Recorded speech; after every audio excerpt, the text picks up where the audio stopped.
Peace be upon you and God's mercy and blessings.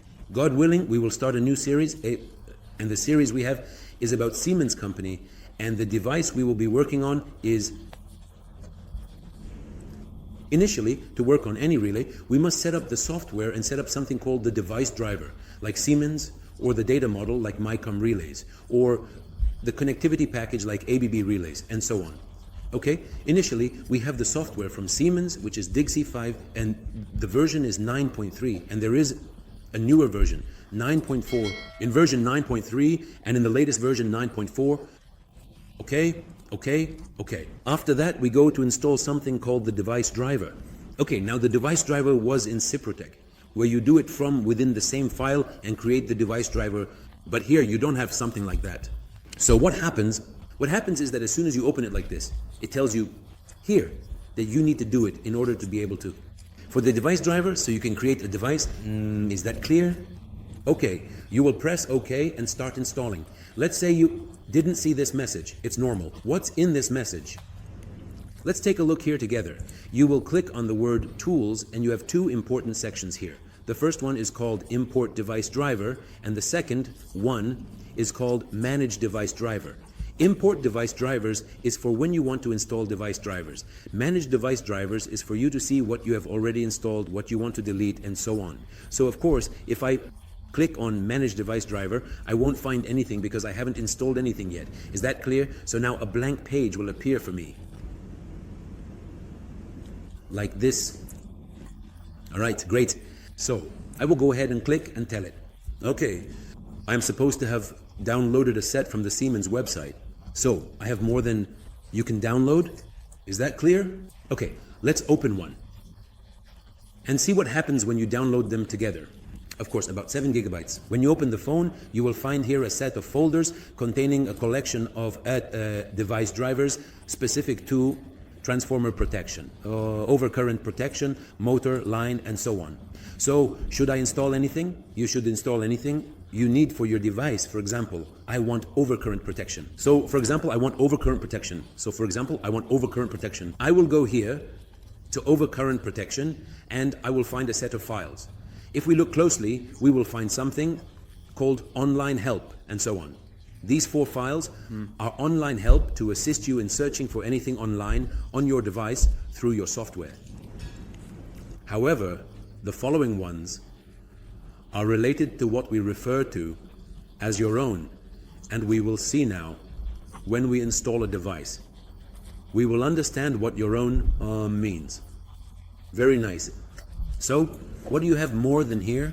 More than... Okay, which one of them is installed? We will find out now. The important thing is that you want one of these 3, for example. Okay. And what else? The other thing you will need is the quantity or communication protocol version. You also have a set of files related to the protocol version here. As we can see, all the files have the extension DDD, which stands for DIGSI Device Driver. So you now need 2 files, one related to the device's firmware and another related to the device's communication protocol. So, where do I get this information, or how do I find it out? If you go to our materials, on the website, you will now be able to know that I can go, for example, let's go to the relay screen now and see. We will click here now to go to the relay, all right? Then we will click on then I will choose, and then I will enter, and it shows me these 2 files here. The amount, these are the ones you will know to install as files. All right, great. I have prepared myself here. Information shows me these 2 files here, the amount and yours. These are the ones you will know to install as files. All right, great. I have prepared myself here. For the training, I have prepared these 4 files for myself. These 4 files are for firmware as a protocol, and firmware for the device, and also as a protocol and firmware for the device, so we can try more than one thing together. You aim to learn all 4 together and tell it. It will start now to recognize this, and after it finishes, it will begin to tell you that I need to do a software update. Well, now, when you imported it, it appeared in front of you and said, well, this file of mine contains these 3 files, and of course you choose 2 files, one and the other. So you want to install which one of them as you wish. Then you had 2 other files, so I will select all of them and tell it. Then the protocol, you had 2 other files, protocol files 9.3 and protocol files 8.8.1. So I will select all of them and tell it where to import. He will start, of course, as we agreed, by importing these files now and then proceed with the software.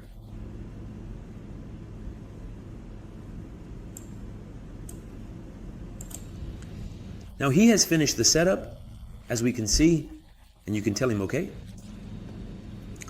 Great, okay, let's see. Of course, he did well.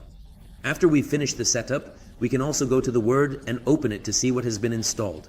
So I have here and a protocol. And now let's see what has been installed. So I have here and a protocol. And open the 7SJ82, very nice.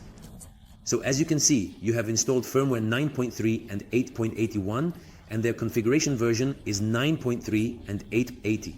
The same applies here in the protocol or the communication protocol.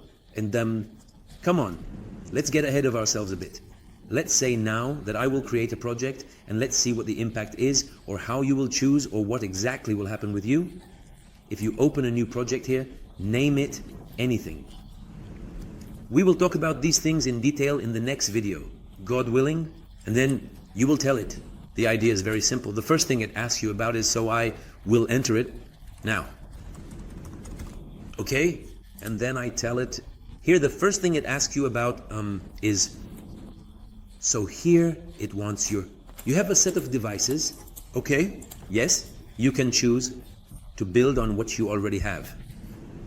We choose 7STG82 so that you will find a set of protection functions available, a set of connections available, so we can choose any template we want. But the idea is, which version do you want? 9.3 or 8.80? Okay, so for example, the version we have available on the relay is 880. So I chose, for example, 9.3. You will find the second important thing for us is that because you chose, if you chose directly, it must also be the same right away. Is that clear? Okay, if I chose and told it okay. Alright, now all that will happen is that it will create a device with the version I specified, which is 9.3, but currently what's on the relay is 880 and I don't have 9.3. So the expectation now is that this relay, or the file I will open now, when I send to the protection relay or receive from the protection relay, it should not be possible for something like that.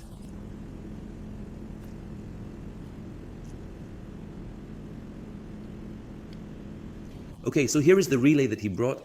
So when I came to send you my opinion and told him to pull the configuration that is on the device, and I told him to start, he now wants to do it. He wants to read what is on the relay. So he comes and says to me, okay, so he immediately gave me an error message. Why is the error message? Telling me is a configuration version of the offline configuration incompatible with the target device. It told me the configuration version of the offline configuration is incompatible with the target device. It asks for confirmation ID 622, then you confirm. It will ask me about it, which is 622, and you say, okay.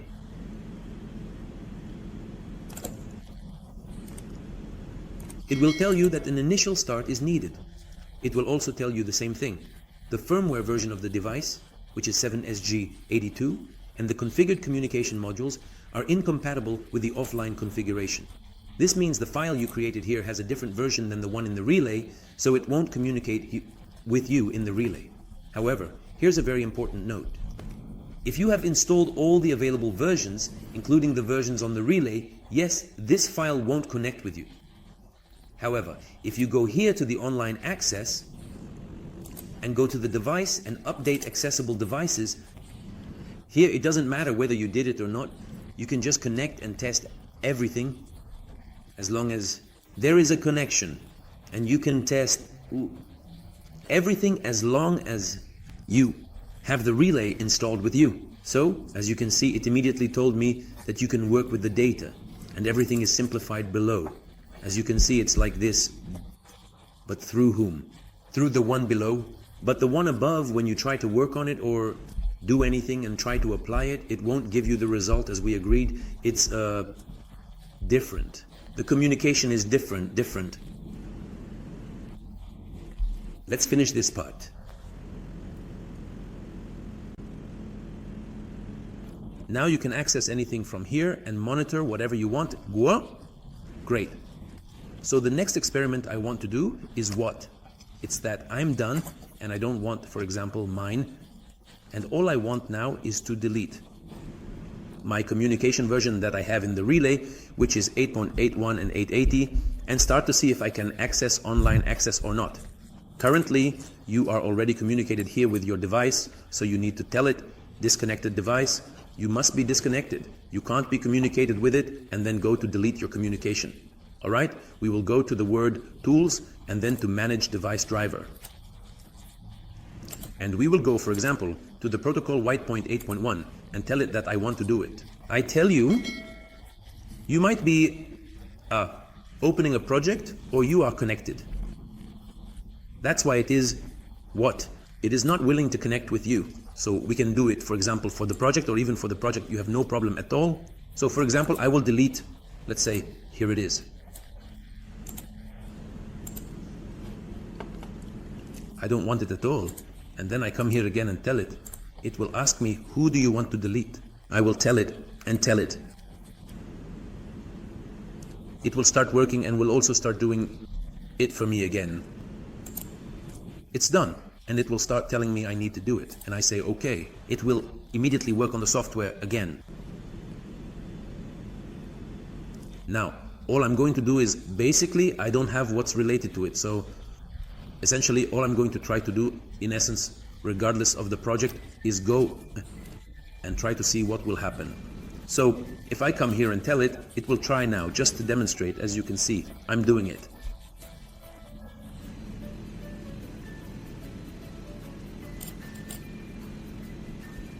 As you saw now, when I did the update, it told you that there is an assigned 7SG82 device and it refused to bring the device data. It told you to enable the device endpoint 8.0, so because you don't have that version, it can't fetch the data from it. Therefore, you need to install that communication protocol version. Okay.